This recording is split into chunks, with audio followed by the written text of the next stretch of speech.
Good morning, everyone. I want to thank you all for coming, and I want to thank the experts who are here today on short notice to sound the alarm on the administration's gutting of NOAA, the National Oceanographic and Atmospheric Administration. I'm joined by Janet Coit, who is well known in Rhode Island and Washington as a former director of Rhode Island DEM and also former administrator of NOAA Fisheries. Terry Gray, who is the current director of Rhode Island DEM. Jed Thorpe, our host here and director of advocacy at Save the Bay. Bob Rial, executive director of the East Coast Shellfish Growers Association, and Fred Matera, the executive director of the Commercial Fisheries Center of Rhode Island. So people need to understand that NOAA is absolutely vital to Rhode Island's economy, to the working people who make their living off of the ocean. Commercial fishing brings over $100 million and hundreds and hundreds of jobs to Rhode Island on an annual basis. Recreational fishing even more. And thousands of Rhode Islanders rely on the blue economy for their livelihoods. NOAA provides critical support through everything from life-saving weather forecasting, resources to support the fishing industry, to protect endangered species and improve health outcomes for Rhode Islanders. So it will be much harder for Rhode Islanders who work in the fishing industry, either commercial or recreational, to be able to do their jobs without the support that NOAA has to offer. And it's not just what happens offshore. We have a growing and thriving aquaculture industry in Rhode Island that also depends on NOAA for research, for support. And so that's the point that we want to make today, is that people's livelihoods are at risk.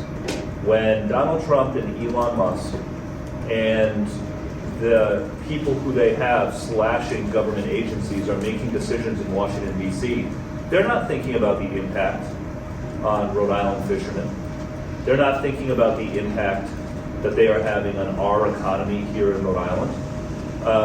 They are seeing numbers on a computer screen. We are seeing people's jobs and livelihoods threatened.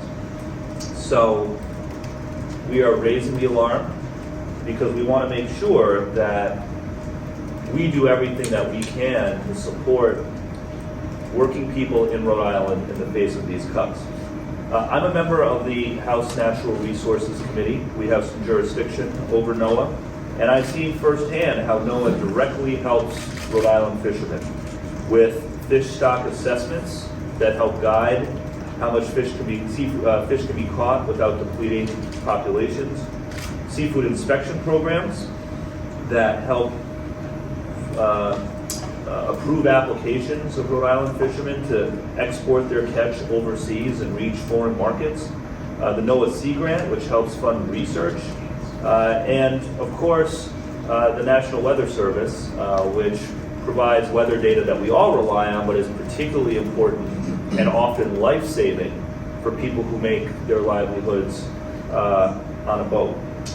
So it has been announced that Donald Trump and Elon Musk plan to slash NOAA's workforce by up to 50%, and just last week already began firing hundreds of workers. Donald Trump's Commerce Secretary, and NOAA falls under the Department of Commerce, the Commerce Secretary wouldn't even say that NOAA should exist when asked directly that question during Senate confirmation hearings. So what does this mean again for Rhode Island? It means that you have Donald Trump and Elon Musk and their staff sitting behind computer screens making decisions that impact the lives and the jobs of hundreds of Rhode Islanders without any regard for the impact that they're having. So I want to turn this over in a moment to the real experts here who can give some more detail on what gutting NOAA would mean for Rhode Island and for Rhode Islanders. But the bottom line, once again, is this. Deep cuts to NOAA are an attack on Rhode Island's fishing industry, on our food economy, on our safety for workers who make their livelihood in the fishing industry.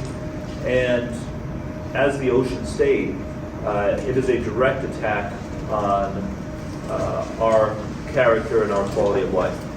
And we need to fight back. Part of how we fight back is by raising the alarm, raising visibility, and getting the message out. And that's why I want to thank all of you for being a part of this today.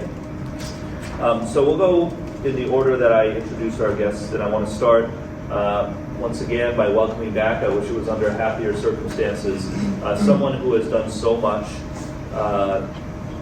for Rhode Island to improve our environmental quality, to improve our economy, and support our fishing industry.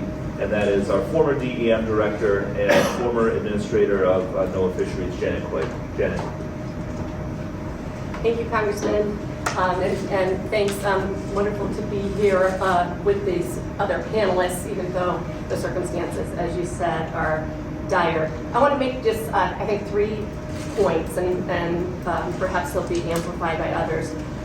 One is what's happening. What happened last week was so-called probationary employees across NOAA got fired. When you're on probation, that doesn't mean you did something wrong. It means you were either a new hire, or it also included people, some of the best and the brightest, who were promoted or took new jobs. So they might have been an employee at NOAA for 15 years, but they took another job, and then it restarts this probationary period. So that was indiscriminate. It was not strategic. And the way it touched down was variable. So for instance, at the Narragansett lab, they lost the people who run the facility. You can't really run a lab if you don't have folks. It's pretty complicated, a set of instruments and conditions that don't run the facility. They lost the person who created the so-called squid squad. You know, one of our top landings in Rhode Island, the person who ran the research for the squid. Another region lost everybody who does the budget work. Another region lost people who were working on new technologies and eDNA. So the cuts, we've all been probably in situations, I know I was at DEM, where you have to put in a budget where you cut 10 or 15%, but you plan for where you think you can make those cuts and sustain your core mission. This did not happen that way. So the impact at the Weather Service, at the Ocean Service, at the Fishery Service that I headed for the past almost 4 years is going to decimate certain programs. And these are people with expertise and training. They're not people you just plug someone else in. So it's very chaotic, it's very traumatic, it's not strategic, it's not efficient. Secondly, as the Congressman said, the work across NOAA is interwoven. If you're a fisherman, you're using data from the National Weather Service. You're looking at charts and observations from the Ocean Service. So while I'm devastated for what's happened to my former colleagues, the impact of cuts all across NOAA impacts not just the fishing sector, but many, many other parts of the community, and affects public safety. And that lastly, and I think that Fred and Bob can speak to this more, this work is, you know, while my heart is broken for the employees that lost their job and don't know how they're going to maintain health insurance or feed their family, the impact will be felt in a cascading and ripple effect across many different coastal communities and inland communities. I mean, when I think about fisheries, I think it's uncertain.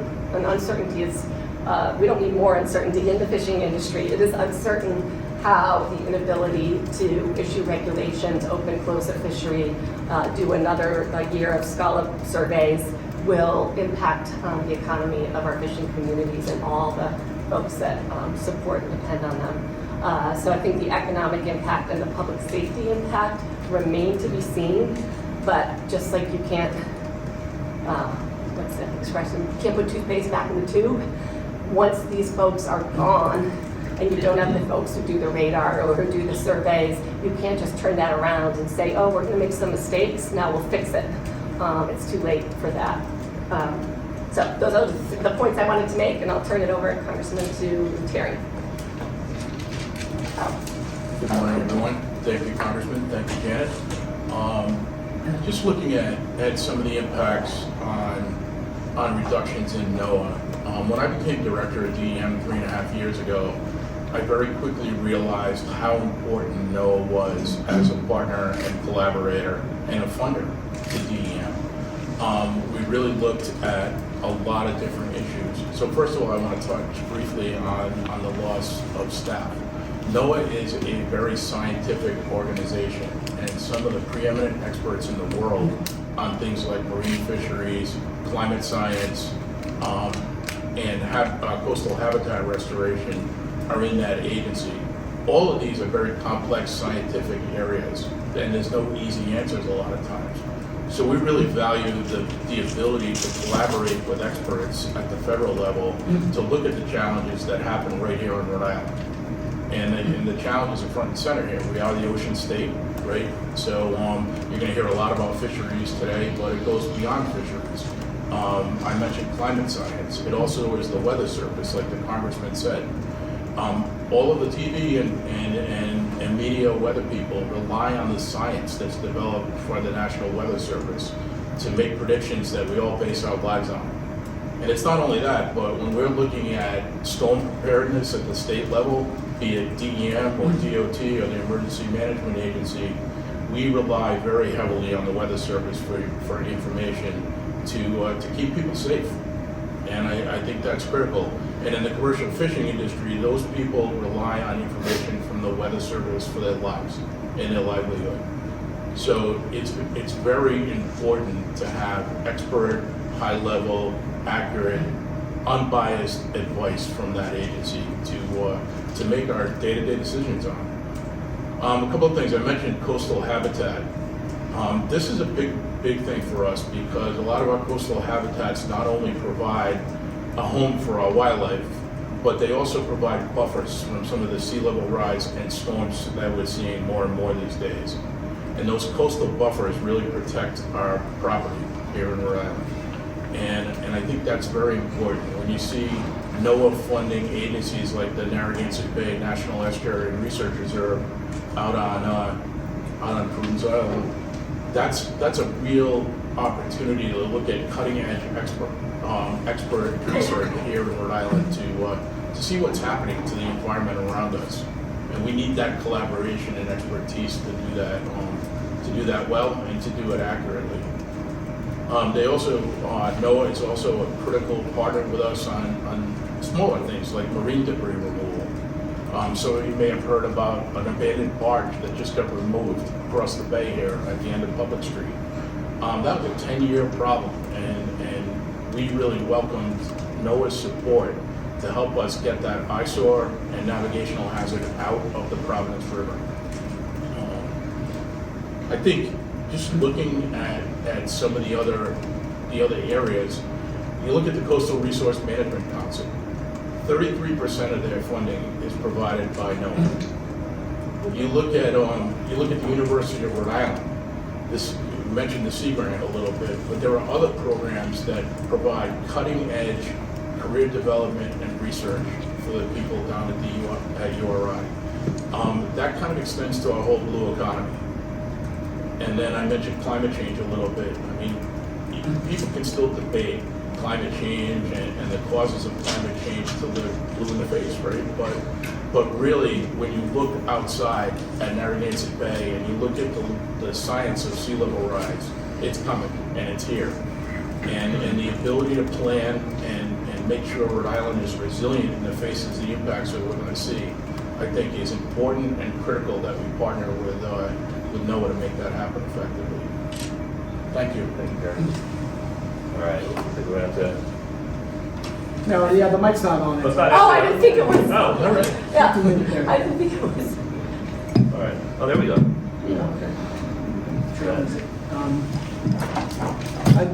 Good morning, Jed Thorpe. I'm the Director of Advocacy here at Save the Bay. To be frank, it's kind of crazy to me that we're even having to have this conversation and justify the work of NOAA and the National Weather Service, but here we are, and I'm thankful for Congressman Magaziner pulling us together today. I always refer to Narragansett Bay as the heart of Rhode Island because of the central role that the Bay plays in our history, in our culture, in our economy, and in our way of life. And our work to protect and improve the Bay relies upon the hard work of thousands of people, perhaps chiefly among them our allies and our partners in government at the local level, at the state level, at DEM and CRMC, and certainly our allies in the federal government, agencies like US EPA, the Army Corps of Engineers, and of course NOAA.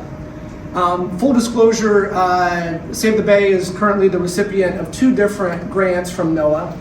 The first is a 4-year, $1.6 million grant for habitat restoration projects all throughout the state. About 75% of that $1.6 million is not coming to Save the Bay, but it goes out to folks who are doing design, engineering, permitting, construction, all jobs, all funding that goes right back into our communities, into our local economy. Those projects are things like improving what we call stream connectivity, so ensuring that fish can get from the bay upstream and then back out to the bay. Things like dam removal projects, fish passage projects, culvert replacements, very important work, again, not just on the bay, but in our inland communities as well. We also are in the 3rd year of a 3-year, $300,000 grant that our education team is currently working with every elementary school in the city of Warwick to provide marine science education, watershed education in 13 or 14 schools, over 700 4th grade students as part of that project. Beyond the work that we're directly funded from NOAA, there's numerous other projects and initiatives that NOAA is a part of that are critically important to the state and to the Narragansett Bay watershed. And again, we've already talked about dam removal projects, numerous very important dam removal projects that NOAA has helped to not just fund, but also provide technical expertise for those projects, like on the Kickamuit River, the Pawcatuck, the Patuxent River, and Cranston and Warwick. We already talked about NOAA fisheries and the stock assessments that they do. Terry mentioned the marine debris removal project and the removal of the sunken barge and crane, which finally removed that eyesore in the Providence River that had been there for over 10 years. Even a modest cut in NOAA funding is kind of unthinkable when you think about what they already do with limited resources. But to think about a 50% cut in staffing, a 50% cut in funding, I frankly don't know how that work will be replaced. And I don't know who's going to do that work if it's not NOAA. So it's strange days indeed, but hopefully we can fight back and preserve some of these core functions in NOAA. So with that, I'll hand it over to... So I'm Bob Rowe, the Executive Director of the East Coast Shellfish Growers Association. I represent about 2,000 farms from Maine to Texas that grow about $200 million worth of sustainably raised shellfish. In Rhode Island, we have 48 farmers that are rearing $8 million worth of oysters. It's the highest value product raised from state waters and supports hundreds of jobs. NOAA is a great partner. And this is sorry times. But before I start, I just have to say I come from a military family, and the meeting in the White House with Zelensky on Friday was an embarrassment and a slap in the face to millions of veterans who have sacrificed to defend democracy around the globe. But back to the matter at hand, I've spent most of the weekend talking to friends in NOAA, trying to figure out what is actually happening and what is going on. We've seen 800 probationary employees fired. We know that hiring is frozen. We know that agency heads have been told to prepare for further reductions in force and a reorganization by March 13th. The numbers are vague at this point. We know from the actions of the agencies that the process has been chaotic and disruptive, and some employees have been called back back to work after a few days or weeks. But we know from Project 2025 that traumatizing federal workforce has always been part of the plan. It's clearly stated, and it's clear that we can say that's been successful. I've talked to a lot of people in tears trying to figure out how they're going to pay their mortgage. So NOAA is a $5 billion agency, and 2/3 of that is weather satellites, hurricane modeling, coastal resilience, oil spill response, climate science. 2024 brought us $182 billion in climate-related severe weather disasters, another record. Another $1.1 billion is from the National Marine Fisheries Service, fisheries management, aquaculture, protected resources, critical research efforts, and a handful of labs around the country. They just lost 163 full-time equivalent employees. So Project 2025 calls for the National Weather Service to be privatized. I need to remind you that fishermen and aquaculture farmers work on the water every day, and we depend on accurate forecasts for our safety, to do our jobs, for growing and harvesting sustainable seafood. We've made tremendous investments in weather, satellites, compute power, and in modeling. And I must say that if you look at the models, and when those hurricanes are coming ashore, they've gotten incredibly accurate. And thank God, because they're coming in faster and harder with more power and more destructive force. Privatizing our weather service, so we have to pay for that, makes me shudder. So we can all argue about the causes of climate change, but we can't deny it's happening. If you work on a boat and stand outside all year, you know it's happening. And just in my short career, we've seen southern New England lobster disappear, and now we've got sea bass populations. It used to be a mid-Atlantic fish. It's happening. It's quite obvious. You may not see it in your air-conditioned office, but if you get outside, it's absolutely obvious. And to pretend that it's not happening is irresponsible, and it puts people in harm's way. So on Saturday, we learned that humane sea grant funding was cut. It appears this was part of a petty spat between the governor of Maine, who refused to kowtow to demands about DEI initiative. But National Sea Grant is funded an estimated $80 million a year with huge benefits to coastal Great Lakes communities, and return on investment is estimated at 800%. Sea Grant performs critical roles in extension, outreach, and benefits virtually anyone who owns a boat or goes to a beach or enjoys seafood. We import 75% of the seafood we eat, which adds $20 billion to our trade deficit. $14 million per year is invested in the Sea Grant Aquaculture Research Program, which provides critical funds, helps us cut back on the seafood we import by learning how to grow it here in the U.S. NOAA Fisheries manages 500 stocks to ensure sustainable landings. Just 6% are on the overfished list. 50 stocks have been recovered since 2000. And our management plans are the envy of the world, and it ensures having sustainable fisheries that we should have to be able to catch for generations to come. I spent 16 years getting funds for a selective breeding program for oysters to develop regionally adapted lines of oysters that are disease resistant. And thanks to the work of Senator Reid, we got that funding here at URI that has funded 3 geneticists and several technicians, and several programs, similar programs on the West and Gulf Coast. Last week, several key geneticists were fired. We managed to get them rehired, but the staff were not. So now we have geneticists that need to do their own budgeting and procurement. We have a hatchery that has no one to run it. The NOAA lab in Milford, which is supposed to do the breeding work, can't afford to buy filters. So we may not have any oysters for the geneticists to work on. This is the antithesis of efficiency. This is a calamity performed in the clumsiest way possible. There are logical ways to do reduction in force. This is nothing but panic, pouring cement in the drains. I'm not allowed to talk to my compatriots at the FDA, the CDC, or the EPA. They're barred from talking to the public. We don't know if illnesses are happening, or if data is being recorded, or if our food supply is safe. I have an international aquaculture conference this week with thousands of attendees, and our agency staff is not allowed to attend. This is where we usually talk to our agency compatriots and tell them our priorities for future research and work.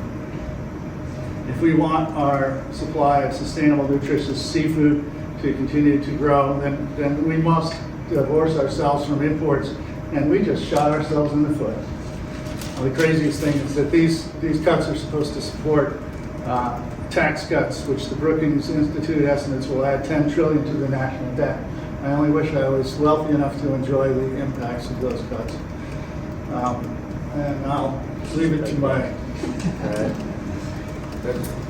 Yes, Fred Batira, Representative Magaziner, thank you very much for holding this press conference. I'm going to go back. I retired from fishing for 40 years out of Point Judith. About 15 years ago, a bunch of us as fishermen said, geez, science needs to be augmented with what comes out of NOAA. And we started the Commercial Fishery Research Foundation. That was 7 fishermen that put our own money up, and it is to this day run and managed by fishermen and the scientists that we have there. They do incredible work. They stand to lose considerable amount of money. You know, a lot of this funding comes from Northeast Cooperative, and the cooperative research funding has a great benefit, because not only do we get the expertise and the knowledge that we need in order to enhance our fishery one way or the other, but we use fishermen. We use their vessels. So there's money that goes back to the fishermen along with this expertise. We touched on some of the subjects here today. Maine Sea Grant. Maine Sea Grant, we were able to work with the foundation because the foundation is the only science that's being done for lobsters in the federal waters. There are a few states doing it in state waters, but federally, that's where our funding comes from. Funding that was provided by Senator Reed, and Maine Sea Grant, we use 20 of their vessels now, and we pay them a stipend on a monthly basis. So we lose that. We lose incredible data that's necessary in monitoring the stock and stock assessment for Atlantic states and for the New England councils, the Mid-Atlantic councils. Terry talked about marine debris. At the foundation, we've been granted funds and we've done work in the bay, cleaning up old ghost gear, discarded lobster traps, gill nets that bundle up. You know, they get broken away with storms and hurricanes and things like that, and it seems like they find a little niche somewhere, and we're able to work with the university with side scan cameras, and now we have our own cameras that we'll use to monitor the before and after. You can catch, you can see where this gear is, you can go in, grapple it. We use fishing vessels, we pay them a chartered rate to compensate them for this work. They haul it up, we bring it back ashore, we work with Terry at DEM. He has his people, we put them in dumpsters, they take it away, and some of this is used for green energy. They use it and burn it, certain webbing and fish pots. So, you know, this is more and more of cleaning up this ocean. It's something that's happened that we haven't done. Now we're working towards federal waters, and we're going to do some work out there at Cox's Ledge to clean that up. Those are incredible programs that are beneficial to everybody. Climate change, yes, climate change is a reality. I was one of those naysayers at the beginning, but when I've seen the shift of effort, you know, having fished, I've been in this game for over 50 years, there's no doubt that we're seeing, you know, the explosion of sea bass. I had to go to New Jersey or the Carolinas to catch a sea bass, you know, 10, 15, 20 years ago. Now there's an explosion. You can't even put the net on the bottom. You can't put a hook in the water without catching a sea bass. So that's happening, shifting lobsters, shifting everything. So that's the science aspect of it. I was always, when I started in '72, I was very frustrated, and like all other fishermen, with the way our fisheries was managed. And I thought, oh, geez, this has got to be better. And I can't just sit on the bulkhead and, excuse my language, bitch and moan like most of the fishermen do. I have to get involved. And so I looked into how does this work? Well, we have an incredible system here through NOAA of managing our fisheries, and we do it with regional councils. And we have the Northeast Council and Mid-Atlantic Council, which manage the species that we catch. So I got involved in that. And what was incredible, as frustrating as it can be, was it was done in a peer review.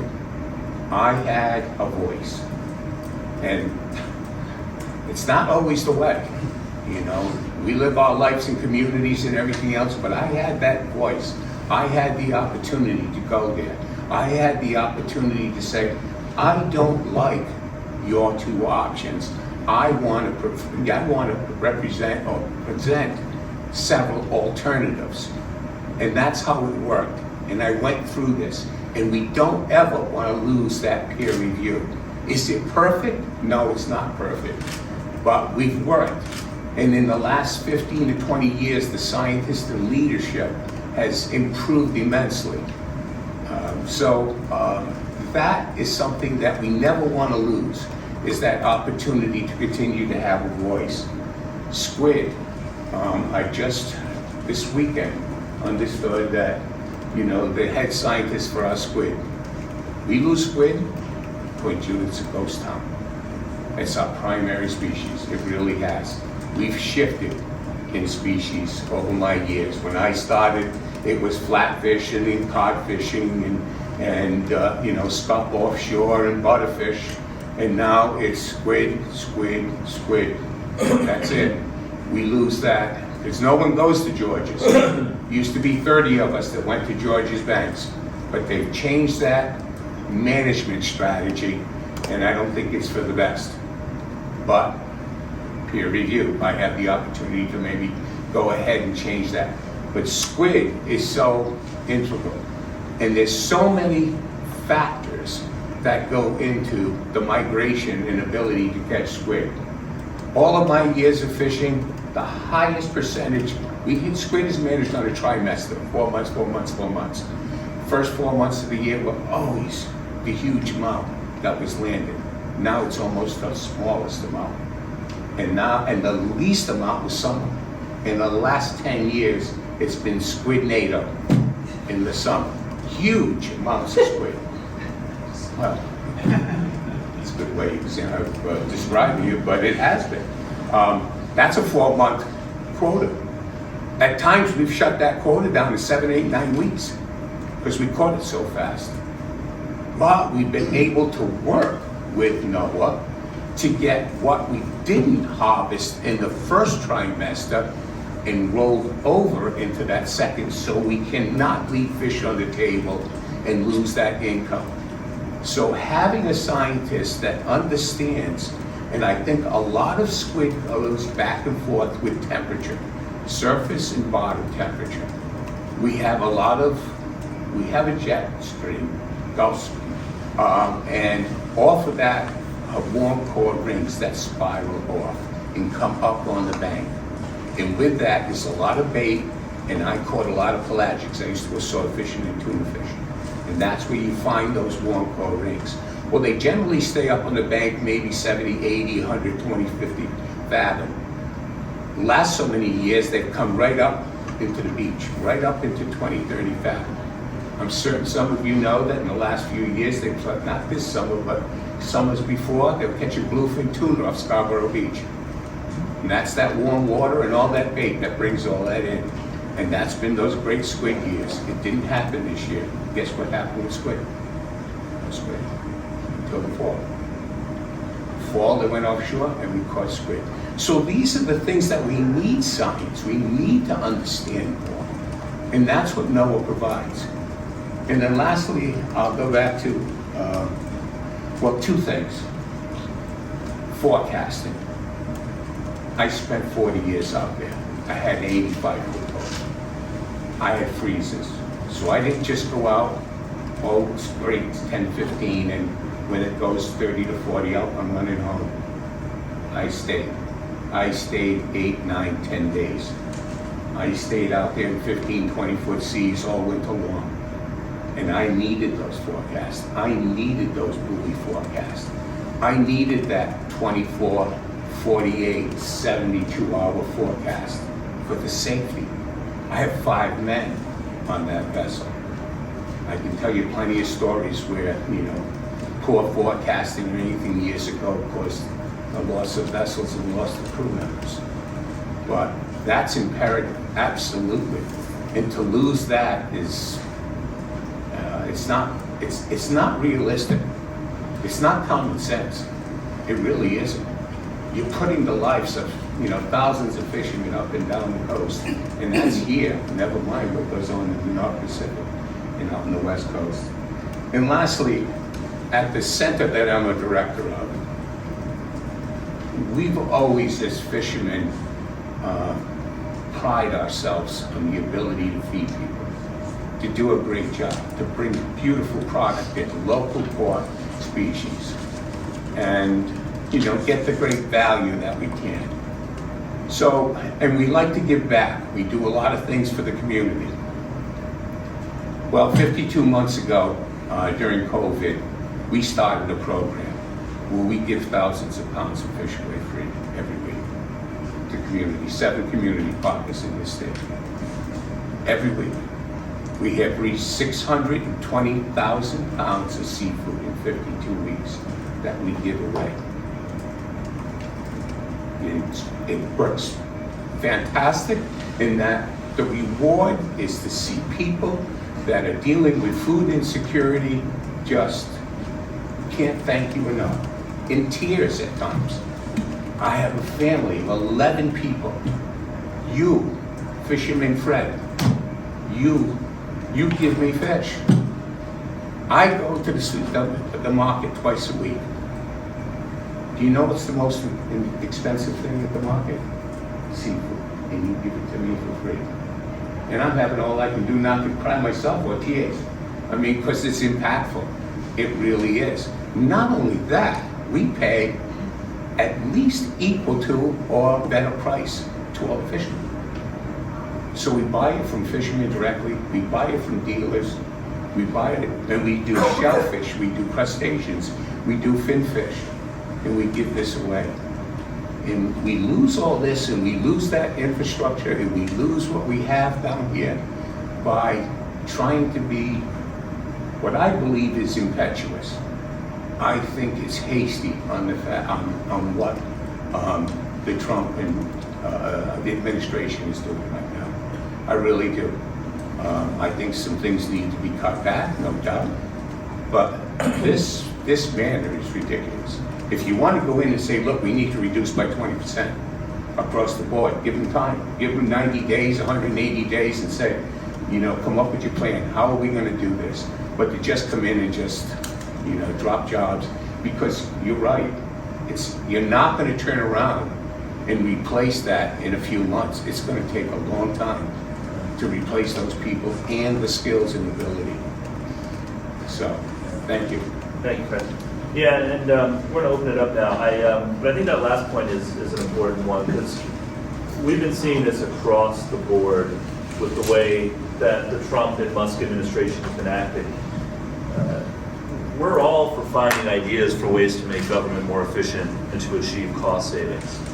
But the way to do that is to ask each agency to come up with a plan and to be thoughtful about it. That's not what they're doing here. They are, as Director Coit said, they are firing people who have been recently promoted, who are the best performers, just because they found a legal loophole that allows all those people to be fired.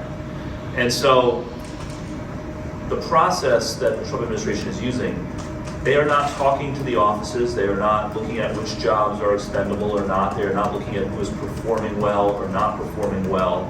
They are just making decisions based on no information and no regard for what the consequence would be.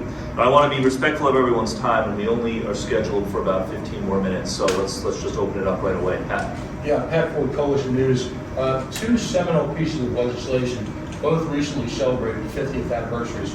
Of course, I'm talking about the Marine Mammal Protection Act, MPA, and of course, the Endangered Species Act.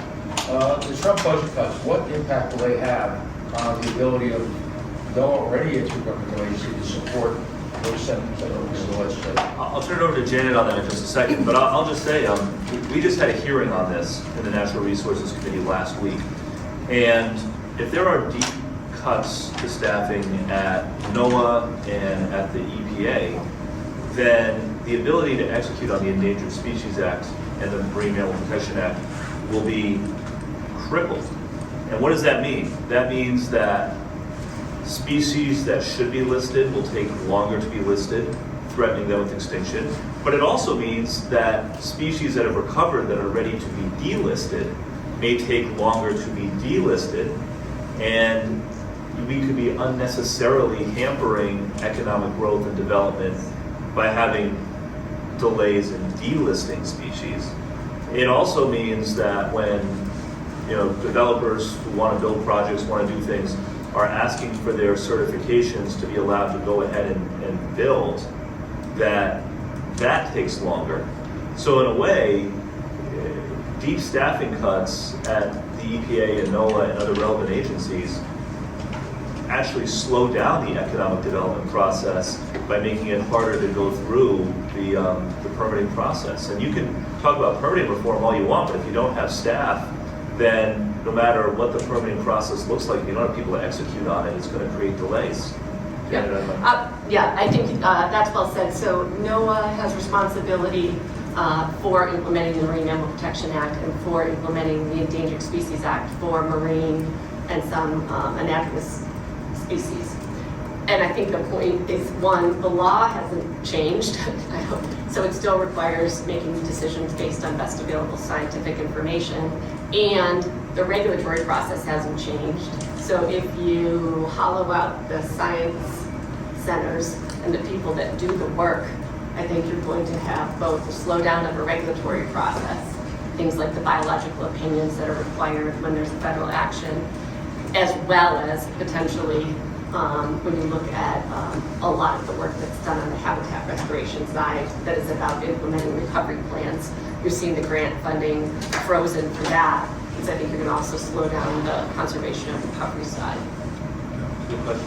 Yes? When I spoke on Friday to some of the scientists who were fired, and not just scientists but workers, they expressed concerns, especially about the groundfish fishery. There was going to be some reevaluation of the quota coming up, I think on May 1st. It seems that these firings in tangent with the policy by the Trump administration allowing him to review all independent agency policies could sort of hamper some of the regional management council decision-making process. I'm wondering if you guys can speak to, I guess how it will impact that, and also for the state, if there's anything that the state can do to sort of like fill in some of that regulatory updating gaps, I guess. The groundfish, George's banks, the stock assessment and the modeling relies on a spring and fall research with the Bigelow. It's my understanding that they let go of all the crews on the Bigelow. So if that doesn't go to sea, then there's a gap. There's a gap in that science, and we rely on those chances because of climate change. So much is happening, so much of a shift. We want to know, are we seeing snappers? Are we seeing cobia? Are we seeing different species now up on Georges? And are we seeing others that are shifting further north into the Canadian waters? And this is the only way to tell, because that's the only thing that they do, is they use that. We do have study fleets, and for years study fleets did nothing but sit on a shelf. And I argued about that, but now it's changed. Now they are using it and they're modeling to improve science through the Northeast Science Center. So yes, it's going to have an impact if we don't have that data. So, by all means, we need to either continue that or we need to find an alternative. I think just to add to that, it really is uncertain. Like the cuts that came down, they didn't come through management as people have pointed out. So how, especially when decisions or regulatory matters have to happen in the next few months, it's very uncertain, it's very chaotic. Everyone's scrambling to figure out how they'll prioritize and fill gaps. So it's difficult to say what the impacts will be specifically while everyone's trying to figure out who just got let go, will anybody be pulled back? It's Uncertainty is Yes. the worst word in the language for us. Uncertainty just means more and more cuts. Yeah, hi, I'm Mary Cerez, Boston Business Journal, Providence Business First. Hi, so maybe it's a question for Janet. Do you know if any of these cuts will have a direct impact on NOAA's role in, number one, enforcement, and number two, prevention of fisheries fraud? Enforcement, keeping foreign flag vessels out of fishing in our waters, and enforcement on the dock. I do not want to speculate on that because I do not know specifically who was cut except from anecdotes where I've talked to people directly. But things like the seafood inspection program, which is, by the way, funded by industry, was affected, and that would be the program at NOAA Fisheries, for instance, and that inspects seafood to determine whether it is what it says it is. So the potential that there'll be a diminishment in services across the board is real, but I don't know specifically who got it. Yeah, Are you it's talking like- about foreigners coming in into Yeah. the 200? That's Coast Guard. Coast Guard would Doesn't deal NOAA with work with Coast Guard? Yeah. That's Department of Transportation. Yeah, because I guess my other question to you, Fred, is like, you know, if you go down the dock and you talk to any of the fishermen, it's a love-hate relationship with NOAA. They complain about Oh, NOAA. no. It's like blah, blah, blah. I have plenty of complaints. So what's the direct impact? Like tomorrow, the guys coming out, the guys coming in. What's going to be the short-term impact? I tried to explain to you that we have a peer review. Yeah. That I was very frustrated, and I've gone through this for, like I say, almost 50 years. Yeah. But I have an opportunity. If we don't bring all of our decisions, it's just like offshore wind. I am vehemently against offshore wind in the sense that I don't think it's going to work, and I think it's going to damage, and it's already shown that it's damaged our ecosystem. That's how I feel. I've gone to the UK for 21 years, and I've sat with those fishermen, all of them, and they'll be the first to tell you it's not working. Or my cost is 3 times, well, it's 2.5 times, approaching 3 times. So we need good, sound science. This is all I've said with offshore wind. If we're going to coexist, and thrive, then we need good, robust science. And we're not getting that. And the only way to get that is through funding and through NOAA. So if we eliminate that, it's just going to perpetuate the negative. Either the administration is going to say, hell, we need green energy. And I have kids and grandkids. I just don't think that's the answer. I think it's also worth noting that, not just in this space, but across most spaces, when you make deep cuts to an agency, it's not necessarily going to be felt as a catastrophe on day one. Sometimes it is.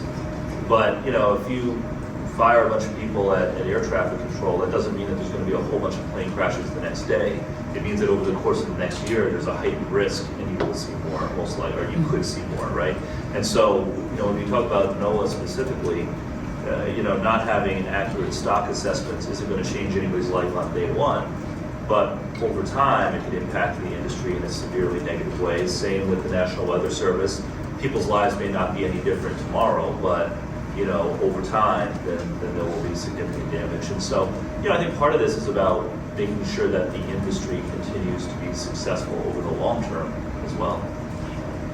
If I could just emphasize that, we do import 75% of the seafood that we consume. And if we don't have sustainable fisheries, I know the fishermen love to complain about the regulations, but we do have a regulatory framework that allows us to ensure that we have fish for years to come. Right. And that's really incredibly important. So I think that this really has a huge potential to do damage to our ability to produce sustainable seafood for our nation and make us rely more on imports from countries that care less about their environment.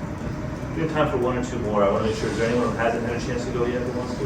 Okay, if not, I'm wondering, I forgot to introduce myself. I'm Olivia Eberts with the Public's Radio. I'm wondering if we know yet how many jobs have been lost from Narragansett Lab specifically, or the broader southern and central New England area. And then also, NOAA's, I think, involved in chart making as well. We've got the spring and summer coming up. Those charts can update every day with hazards for boaters. We have a lot of recreational boaters who may not know the area as well. So I'm hoping you could talk about that as well. So jobs lost in the area and then the charts. Yeah, I don't know if, I know that the Northeast Fisheries Science Center, which is based out of Woods Hole and has a wonderful set of a staff out of Narragansett, Rhode Island, and the Narragansett Lab, that science center lost 10% of their staff, mostly through people who were fired last week. A handful of people also took the fork in the road, deferred retirement program, I guess. I'm not sure what it's called. But perhaps Fred spoke more specifically with folks about Charts. Charts, probably where you'll see changes in charts will be inshore. Coastal communities, areas, bays, around the inshore waters. Offshore, there's really, unless buoys go down, but then there's notice to mariners that, a buoy might be off of Long Island, or some of them on the south side of Georges Banks and things like that. So you'll be aware of that, but charts won't change. I've been using the same charts. In fact, I have to go back to before 2010, because as mobile gear fishermen, we still use landlines. And all updated charts have no Lorans, it's just lat long. So, but, most of us, I had 35,000 hangs all in. But I think what you were getting at is that, in addition to commercial fishing, we have a significant economy in Rhode Island around recreational boating and charter fishing as well, right? And I think that charts are very relevant to them. We were supposed to have somebody from this Rhode Island Saltwater Anglers here. We wanted to squeeze this in before I fly back to DC today for the next couple of weeks, so we weren't able to make that work, unfortunately. But no, I think that the impact is significant, right? I mean, again, about as many people are employed through charter fishing as they are through commercial, as people are through commercial in Rhode Island, so that certainly could impact them. And then we've got just a great recreational boating economy as well, made up of a lot of hobbyists, but these are folks who come to Rhode Island, who spend money, who support the tourism economy and others. And, it's obviously in everybody's interest to make sure that people can boat in Rhode Island in as safe a way as possible, and these cuts could threaten that. I think we have time for one more. Can I go? All right, Steve.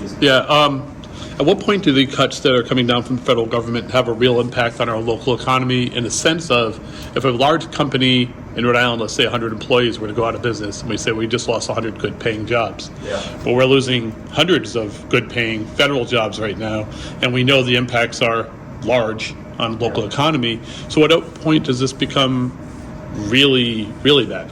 So I think part of the challenge is that, and this was alluded to earlier, it's not like the Trump administration is giving us a daily readout of how many people they have fired and in which states and from which agencies. Like, we have to kind of rely on anecdotes of people reaching out to our offices or people telling their stories in the media.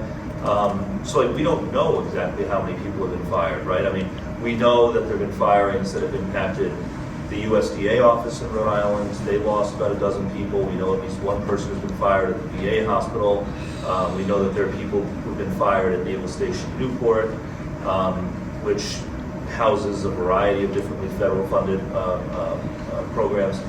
At this point, we don't have an exact number. I don't think we're at the point yet where we've reached, more than 100, but, at the pace that we're going, we're going to get there pretty soon. I think the bigger challenge economically is the second order impact of many of these roles existed to serve businesses, right? To serve the private sector. So the USDA employees, for example, who were let go, I met with a group of them last week. Like, their job was to help local farmers in Rhode Island, including oyster farmers, but to help local farmers get loans and grants to finance new equipment, to, you know, finance improvements to their land, etc. And these are Rhode Island small businesses who they were serving. And many of whom had to pay for these things, pay for new tractors, pay for improvements out of pocket, and now aren't able to get back the money that they are owed from the federal government because the office that they work with to file that application is essentially shuttered, right? That's just one example. But I think there's a couple of orders of impact here. There's, you know, the first order impact of having people fired so they're not paying taxes, instead they're Right. drawing unemployment. But then many of these people exist in roles to serve the private sector as well. And so, you know, I hope that